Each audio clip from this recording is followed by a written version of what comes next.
everyone, welcome back to another episode of Up in the Air.stream.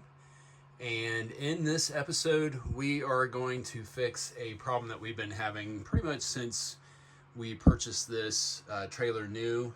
It is a 2022 Airstream Globetrotter 23 FBT. And I'm not sure how widely installed these Dometic air vent fans are installed throughout the manufactured Airstreams, but I think it's pretty much all of them as far as the brand that they choose. Well, it's been absolutely terrible, and for those of you that have one of these or maybe navigated to this episode, you know exactly what I mean, and you're probably interested to know how this is going to work out. So hopefully, well, this is a standard 14 by 14 vent fan, and we were down up, that is, in Indian Lake this last weekend, and the switch here actually decided that it was only going to function in the 0 and 1 position speed wise, and then it never has, like, it's an electric, auto, you flip the switch and it goes up, this motor starts turning, and then when it doesn't work, which is quite often, then you do this by hand and you just basically get it to work. And like right now, actually I have the battery switch on, so this, well, you have to flip this over to 1 and then you hit this button, and then so that's in the down position, and then now it should go up. And it tightens down. So maybe that will go up. Nope. So this thing's a real piece of junk, and I don't know how many times I've manually had to open this. The rain sensor on it is absolutely terrible. The slightest amount of condensation in the morning hours will make it shut. So as you're getting up and cooking breakfast, it begin, and you want to vent the sausage or bacon that you're cooking, more than just the countertop fan, it will shut down on you, which is terrible, and you cannot have it up in the rain at all. So the solution to this, and it's actually coming down, the solution to the fix after this switch had broke, obviously I could fix that switch very easily just by taking it down and replacing it. But the fix to this is actually to go with a MaxxAir Deluxe fan. And that is the next thing I'm going to show you. There's a couple things with the MaxxAir that we'll talk about more, especially after we get it installed, just to show you how well it works. But the other thing about the MaxxAir Deluxe with the remote is that we're actually going to mount it right here on the wall, just outside the restroom. And with this 23 FBT, and I know everybody's layouts are different. You have the bathroom in there, and then above the bathroom is where basically the stale air and also your shower moisture basically gets evacuated out this fan above the door. So unlike a lot of Airstreams that basically have the bathroom and then like 2 doors that you can open to isolate that part of the Airstream, this actually really does require for a pretty good amount of use of the fan to get rid of that air, with no fan actually located in the bathroom like some Airstreams do have. So this fan's actually pretty important in that regard, for the shower and everything else. And having that remote there on the wall is going to be really nice. So you can literally, the way that it operates is you just hit a button and it will raise the fan and turn it on, and then you can hit another single button and the power off button, and it will lower and turn it off. So that is a huge advantage.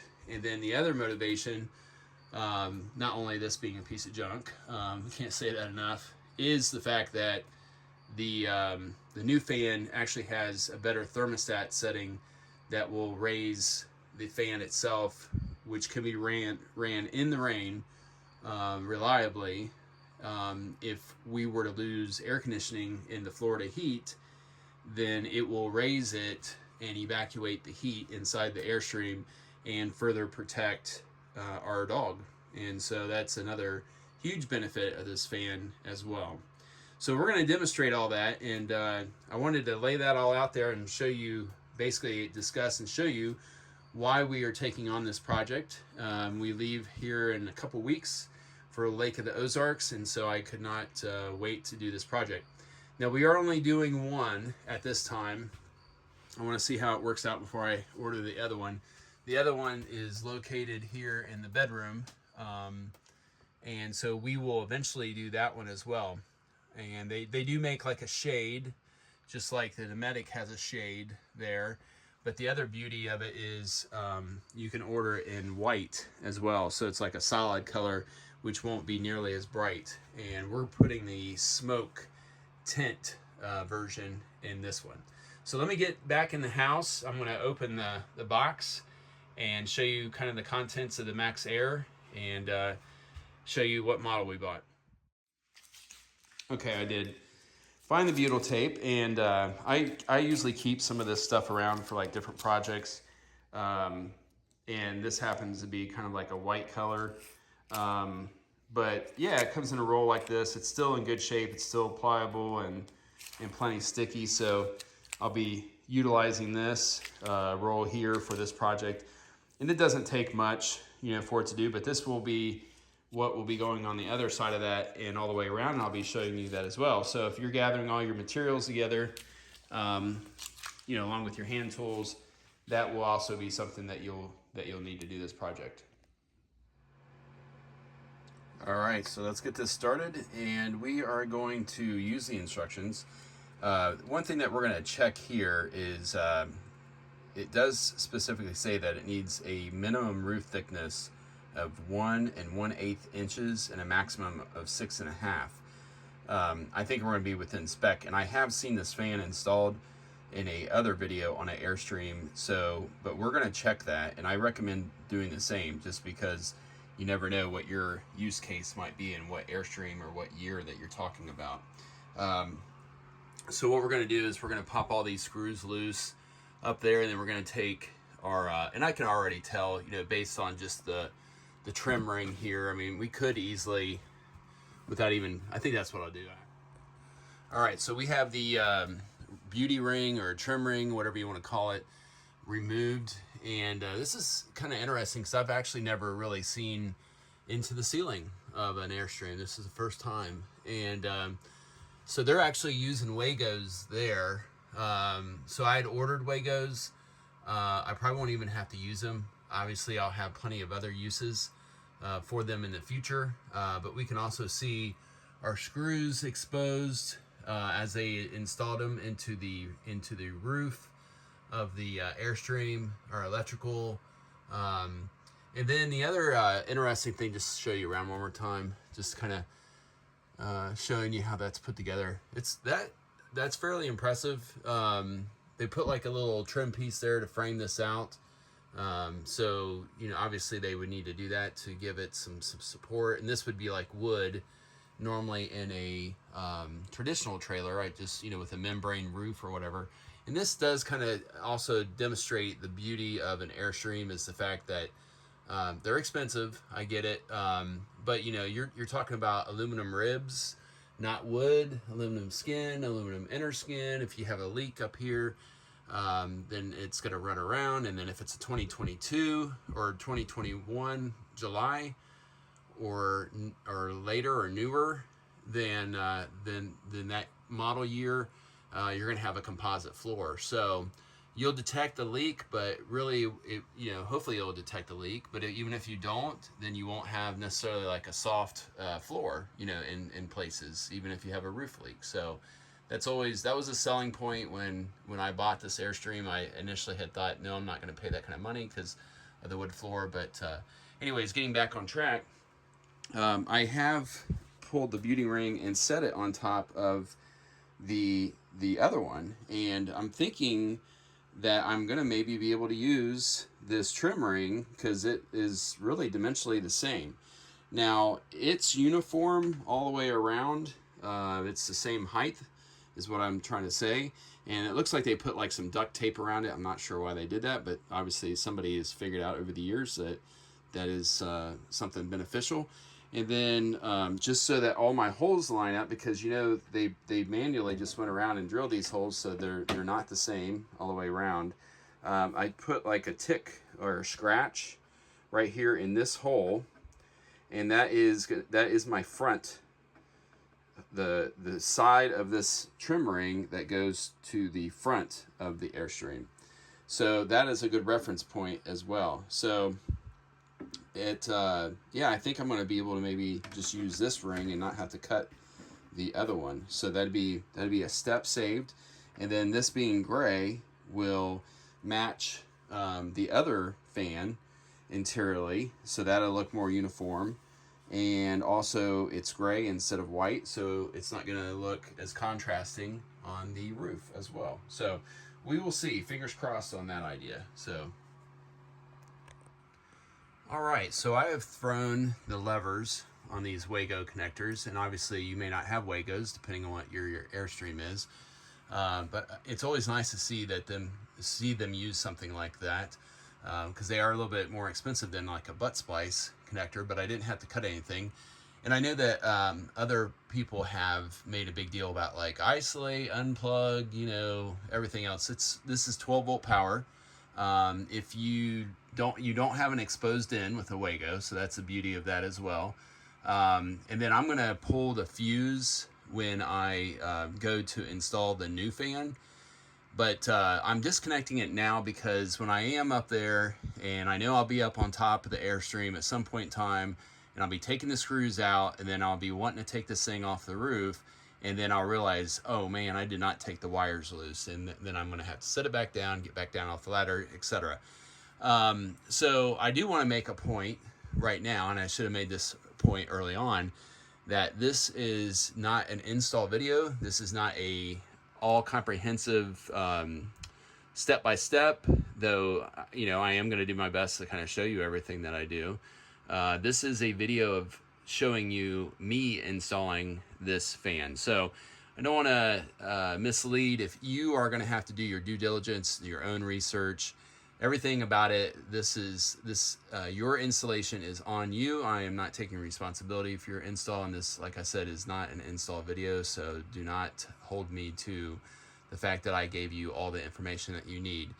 And definitely read the instructions. I'm not going to read them to you on the camera. You can do that off camera. And then one other point I do want to make also, and I was just kind of looking at some other folks' install videos that they had basically advertised as install videos, and some of the things I didn't like. But also one of the things that I had heard and seen was like a couple years ago, even just up to a year ago, MaxxAir was having issues with folks with like lithium batteries that were going above like 13.5, and they were actually burning out the motherboards in the MaxxAir fans. Now since then, they have corrected that issue. From my understanding, they have put voltage regulators within their motherboard so that does not allow that to happen.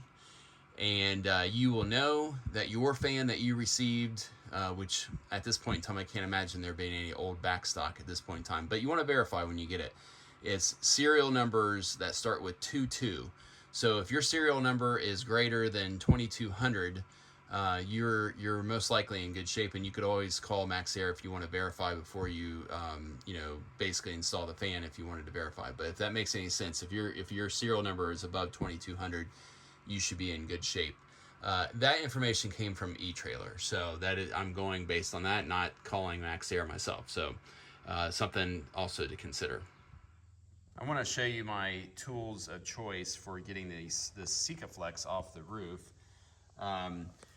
Hopefully this is going to work out. I'll let you know if it doesn't, add something to it. But this is a plastic razor blade and some prying tools, or some what they call body trim tools that you use like on interior panels and stuff like that, interior panel tools. There's all kinds of different names for them.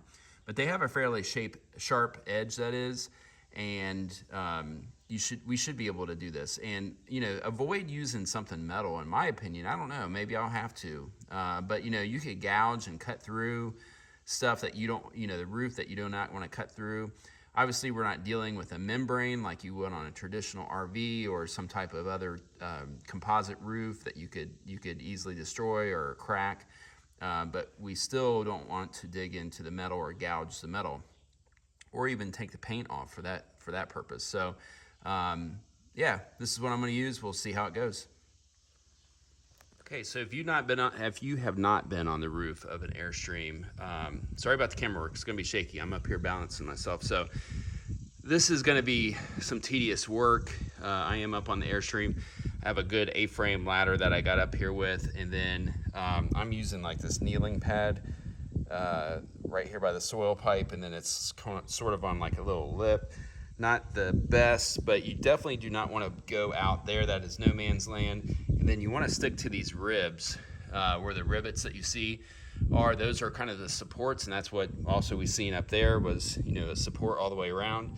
So do not lean on that, and make sure to be careful where you put your knees and don't dent your roof. That's always a bad thing because it's going to collect water if you do. All right, so our plastic razor blade has worked perfectly.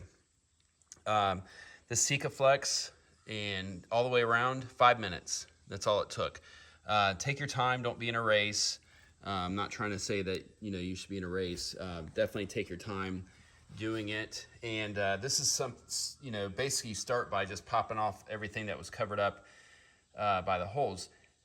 The Sikaflex stuff, it really is a rubber type material, and you know, it's very malleable, and the whole, you know, and it's in the name flex, correct? So that is why this works so much better than Dicor in that regard, the lap sealant that you'll see for Airstreams, because obviously this is not a rigid roof. It's flexing going down the road. It's aluminum, you know, it flexes. So we are going to take all these screws out, and so we'll get our a 1/4 inch impact up here, and we'll go around. Recommend you bring up a bag with you on the roof, so that way you have somewhere to collect all your waste as you go, and be careful not to disturb this area over here. And just as another note, you know, I'll be like touching up some of these spots that I couldn't quite reach as good when I was doing the solar panels, so I'll be touching those up as well. And then referring to touching up, anytime that you're on a roof, it is a good idea to look around and see if there's anything of concern as far as places missed by the factory, or stuff that is peeling back as well. You know, like little places like that right there where, you know, yeah, might as well just, you know, throw a little Sikaflex in there in case that was a place that could potentially leak. And then the beauty of this also, of the Sikaflex, worth mentioning at this point in time, since we're talking about it and we're up here and we're removing it, is you know, don't necessarily go with the idea that you're going to, if you have a large area that's compromised, peel it up. You know, don't just reseal it or go over top of it. If it's compromised, it's probably not sticking or adhering, or maybe the prep wasn't good. So this stuff peels up extremely easily, and it is totally worth just removing it and then starting fresh and getting everything cleaned up as best as it can be. We're going to be using rubbing alcohol to clean this up, and it specifically says in the instructions that the plastics can be affected by acetone or other things, so alcohol is going to be good enough. And this Sikaflex is pretty forgiving, I think. You want to prep it as best as possible, but I think this is really a really pretty forgiving product because of the fact that it is so rubber-like in that regard. All right, also make sure to keep your original screws, because we're once again hoping to be able to use the original trim ring. And this is what those, you know, blades and stuff, that was a little bit of an upgraded holder, but these blades go in a standard razor blade scraper holder, so you can just order the blades if you already have a holder as well. This is a 1/4 inch Makita. I've had this thing forever. Literally built many structures with it, and you know, so worth having if you don't have one. And I think that bit's going to do good. We're going to get up there and use this to bust those screws loose very carefully. All right, a couple minutes later, we have all the screws out. And then this is where these little pry tools are going to come in play. And I might end up grabbing a couple more of these. It seems like it's going to come up pretty easily, I'll let you know. But just kind of using two of these and working away and prying, you know, evenly all the way around until it finally pops loose is going to be key. All right, so we are off the roof, and my dog was barking, and so I needed to get off there in a little bit more of a hurry than I wanted to. I will show you once we get it cleaned, but I popped this roof vent up and then took the razor blade and went all the way around. And I mean, this is going super smooth. I am definitely going to buy the front one as soon as I have the time and funds to do so, because this is just too easy of a project, in my opinion, to not do. And I think the benefits, as discussed earlier, are huge. So I just wanted to say that as kind of like an encouraging note. Now, obviously, all applications are going to be different, and maybe you won't have as easy of a time doing it because maybe somebody did some sealing up there with something other than Sikaflex, or just they were using a different installation method at the time. I do want to say that one thing that we are going to do our best to avoid is over tightening these screws. And as you can see, like, there's a little bit of a wave in here, and that's where, you know, they felt the need to tighten it down. And I'm sure whoever did this is really well versed in what they do. Kind of the reason why they need to over tighten them, or at least make sure that the ridge here, as you can see, it waves, is very conforming to the irregularities of the Airstream roof, because it does have like dips, you know what I mean, in places, is the fact that really all that is sealing this is this foam gasket. And which is common. This is kind of like how, you know, your shore power and your water city water connection and all that stuff, this is how they become watertight, is by using this foam. So that's a very common thing on the exterior of the Airstream. And it does conform, and the only way it is going to conform is if it is brought taut, you know, against the body of the Airstream. We're going to be using butyl tape, and I'll show you that here in a second, but I wanted to kind of, you know, make mention of that. The butyl tape is going to squish. It's thicker than this, not much thicker, but a little bit thicker, and it's going to displace and go thicker in some places as it's needed to, and as we tighten it down. But that's what it looks like. Super easy. Next thing I'm going to do is I'm going to get some cleaner up there. I'm going to probably start with a little bit of super clean on a rag, and then I'll take the alcohol all around, and we're going to be ready to put some butyl tape on this other part here soon, and get it up there and screw it in. All right, so I'm going to use the zoom function here and stand on the ladder, since I was already over there for a little bit and needed to kind of stretch. So the isopropyl alcohol that I'm using, you actually want to use like a higher percentage of that if you have it. So just keep that in mind. That's not really the best type of alcohol to use, but it'll be sufficient. But you can get a higher percentage, and that's preferred. What I have in the Zepp spray bottle there is the Super Clean, the Castrol brand Super Clean, and I went over that really, you know, first with like a lint-free cloth, like a microfiber, so that it doesn't shed any material onto there. And I went around really thoroughly, and continued to use the plastic razor as well to just make sure that you know, I had all the material, all the sealant up, and took my time, went around it several times, and it's looking pretty good. So definitely, you know, take your time and make sure that you get it all nice and clean. And next thing you know, next thing we're going to do, that is we're going to get our ring prepped with some butyl tape. I'm going to explain the hardware real quick. So those screws that I have off there to the left, those are actually the original Airstream trim for the Dometic fan. And then these stainless steel, the 4 there, that we see. Those are the ones that we're going to use to actually attach the fan to the mounting ring on top of the roof. These screws here are actually going to be used to attach the mounting ring to the top of the roof, and then these four white colored is for the interior trim. So that is a breakdown of, in case you didn't catch it in the instructions. And then when we do get the ring up there, we're going to make sure that the holes are passenger and driver side and not forward to aft on top of the roof. I'll talk about that again, but I just want to say it twice because that's a bad day when you make that mistake.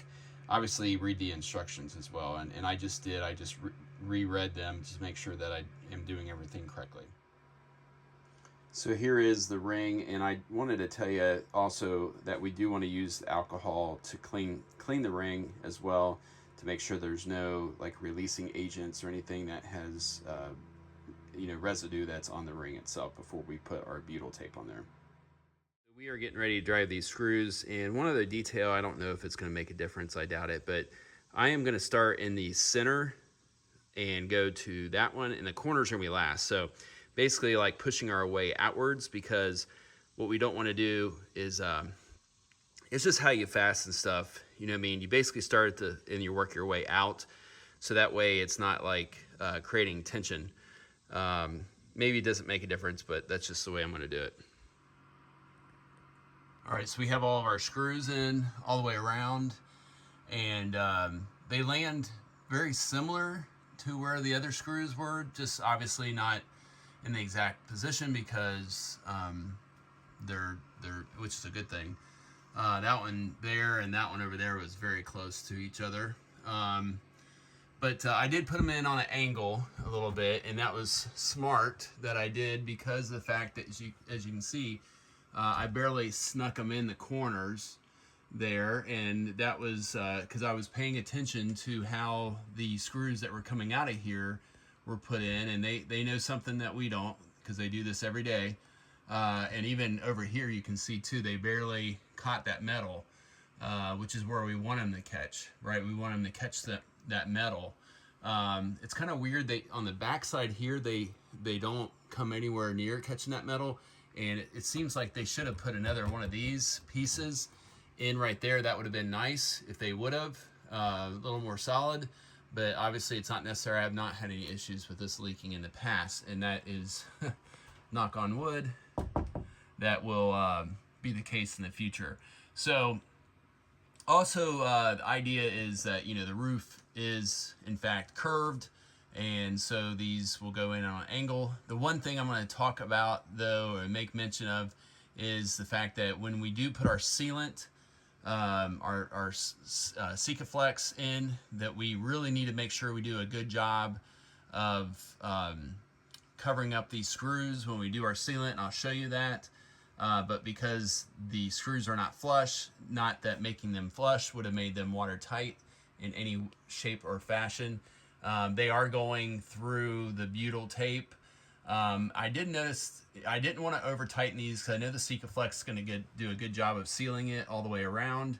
But if I would have tightened them more, it would have bent the frame here and distorted it like the Dometic was. I did not want to do that, so I kind of tightened everything down, but kind of keeping some uniformity all the way around as well.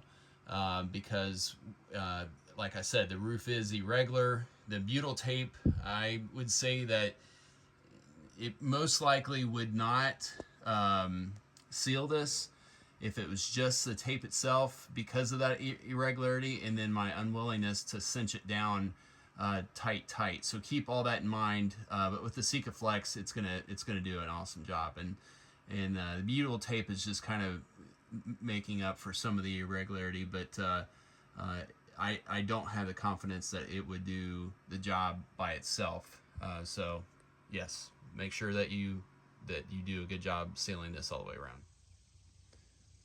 So I got up here with some alcohol, and I have wiped down the lid, or the top side of this mounting plate, all the way around, and also the Airstream itself and all the screws, so that everything is degreased and clean, because the Sikaflex does require, and they talk quite a bit about prep with Sikaflex. They make a cleaner that's a Sikaflex cleaner, though I don't find it to be necessary. Unlike the 3M VHB adhesive promoter, that stuff is magic in my opinion. So if you've never used that, maybe you didn't catch my solar panel install video, I did buy that adhesive promoter for VHB that 3M makes, and man, that stuff, that is the ticket. So definitely recommend that in case you didn't catch that earlier. But in this case, I think really just alcohol is perfectly fine. All right, so we're getting ready to, I got the caulk gun out. We're getting ready to use the Sikaflex. I just wanted to mention real quick, from previous use of the Sikaflex, this stuff is super tacky. If you go back to apply more, it will grab it and it won't lift it, but it's just, it will, you know, basically pull away and make it stringy, you know, to kind of describe. So what I'm trying to get at, and this is not focusing right, but you want to cut your tip here fairly good, you know, ways down to make like at least a 1/4 inch opening. There we go. Okay, so now we're in focus. Make it and then kind of flatten it out because you want to put this on pretty much the width, a good width from the very beginning. No, like, you know, basically conserving it. You're not gonna be able to save this tube, so it is what it is. Just go ahead and make that pretty good so that when you go around, you know, you're gonna go around and you're gonna double it up, but you wanna be laying it down like a pretty good width from the very beginning. So just wanted to mention that. All right, so I have my screwdriver and screws in my pocket. Get ready to get up on the ladder and carry this thing up here. But as you'll note by following the directions, it does tell you that you need to have this vent cover or the shroud in the upright position. And that is because for you to be able to access the holes to put the screws in, the 4 screws that I'd shown you earlier, they're covered by this. So make sure you don't forget this step that before you get up there and you wonder why you can't access the screws, you're gonna want to raise this manually using the manual crank. All right, there is the fan, and a couple things with this step as far as getting it up there. So there's a rubber gasket that seals the fan all the way around, and as far as I know, it doesn't require any more like sealing. Maybe I need to look into that. Maybe there is. Shoot, I might need to break out another thing of Sikaflex, or try to salvage the one I have. I don't think so. I think what it does is it literally just seals with that rubber gasket all around. I'll look that up, and obviously if it requires that, I'll let you know.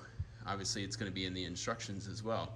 So, but 2 things. So because of that rubber gasket requiring it to seal all the way around, the speed clips, automotive speed clip style clips that you screw those clips, the stainless steel screws into, the 4 stainless steel screws, when you go to put this in, you need to press down on the fan carefully so you don't mess up the mechanism or mess up your lid.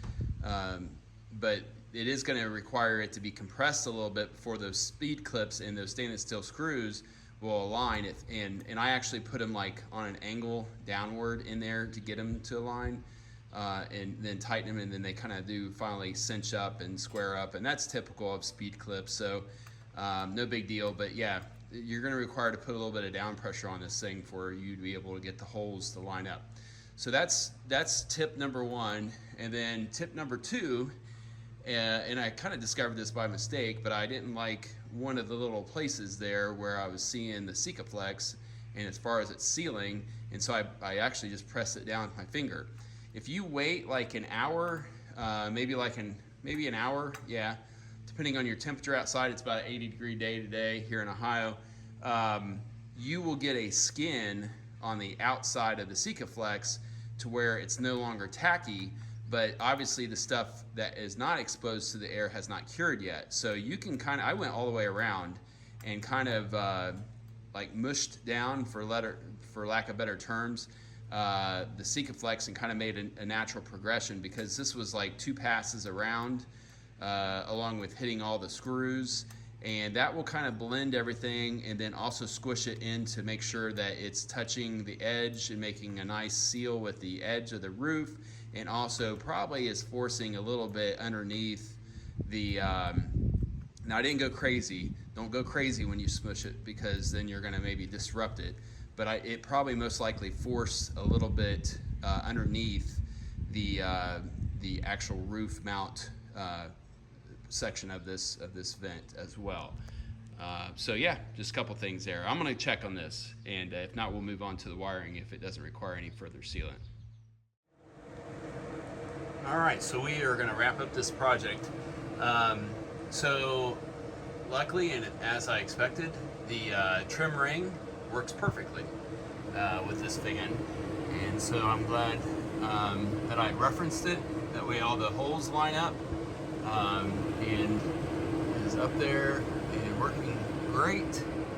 Not to make you dizzy, but I think it's a cool look actually that it's white, and definitely the ring being gray looks better with the aluminum ceiling. So just keep that in mind, for those of you that are installing it on an Airstream. And then I put this remote right here mounted on the wall, and I used just some VHB tape. It's pretty light. I think it's going to stay up there just fine. We'll see. It's already been dropped once, so it works. That's a good thing. So let me just demonstrate here how it does work.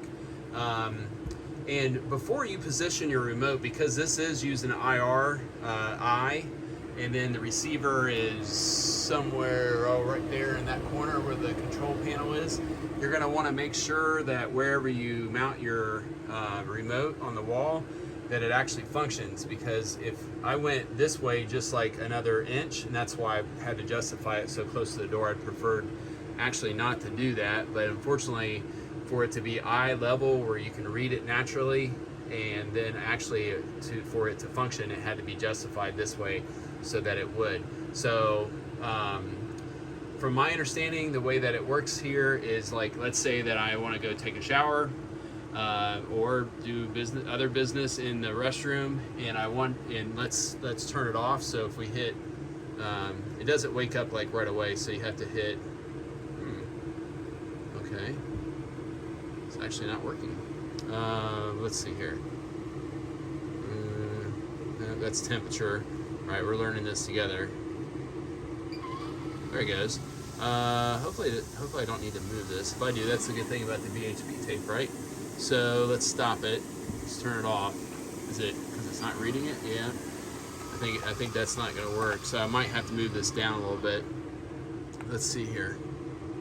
It was just working a minute ago. That's the frustrating thing. Let's see here. Yeah, that's weird. It was working just perfectly fine. I just need to move this down the wall just a little bit. So let's see here. Yeah, it's not reading it. I was bragging about it. If it's tilted just a little bit that way. No.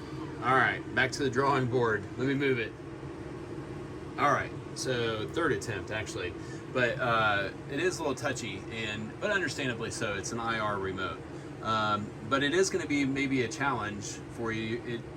It comes off this base easily, but my thought is I don't want to do that. I want to leave it like basically attached all the time. I don't want to be grabbing it and I just want it to act like a wall unit. So it does auto sleep as well, but I think it's going to be good now. So okay, so the fan's running. We're going to hit that button, and we're going to simulate. This was kind of my selling point. We're going to simulate that the AC's running, and we want no fan.